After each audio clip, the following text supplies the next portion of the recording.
नमस्कार. आपल्या मोबाईलमधील फोटो व डॉक्युमेंट याचे PDF कसे तयार करावे ते आपण या व्हिडिओमध्ये पाहूयात. प्रथमतः इमेज कन्व्हर्टर हे ॲप इन्स्टॉल करा.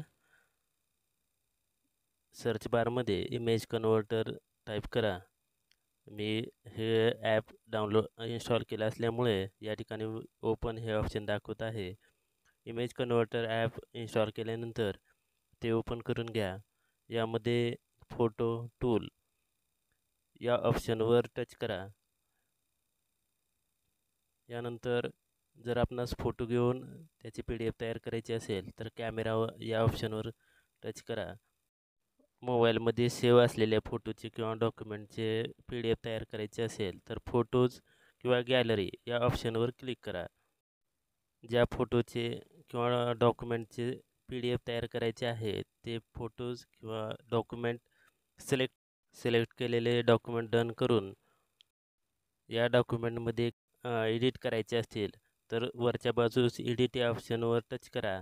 यानंतर हे डॉक्युमेंट एडिट करून घ्या.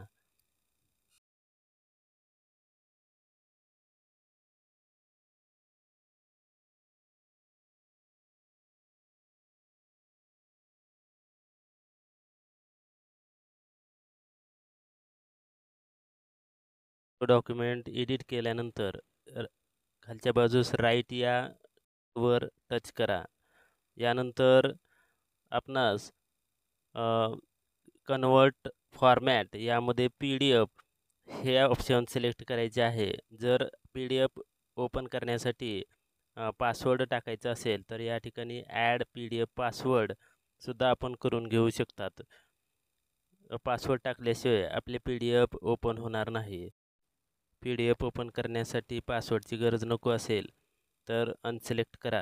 यानंतर शेवटी राईट या मार्कवर क्लिक केल्यानंतर PDFसाठी आपली फाईल तयार झालेली दिसेल. ही प्रथमतः मोबाईलमध्ये गॅलरीत सेव्ह करून घ्या. जर आपणास ही PDF कोणास पाठवायची असेल तर शेअर या ऑप्शनवर टच करा. व्हॉट्सअप नंबर सिलेक्ट करून फाईल सेंड करा. फाईल PDF स्वरूपात 3 पेजेसमध्ये सेंड झालेली दिसून येईल. अशा प्रकारे आपण कोणत्याही फोटोचे किंवा डॉक्युमेंटचे PDF तयार करून इतरास पाठवू शकता. असेच नवनवीन व्हिडिओ पाहण्यासाठी चॅनलला लाईक करा, शेअर करा व सबस्क्राईब करायला विसरू नका. Thank you very much.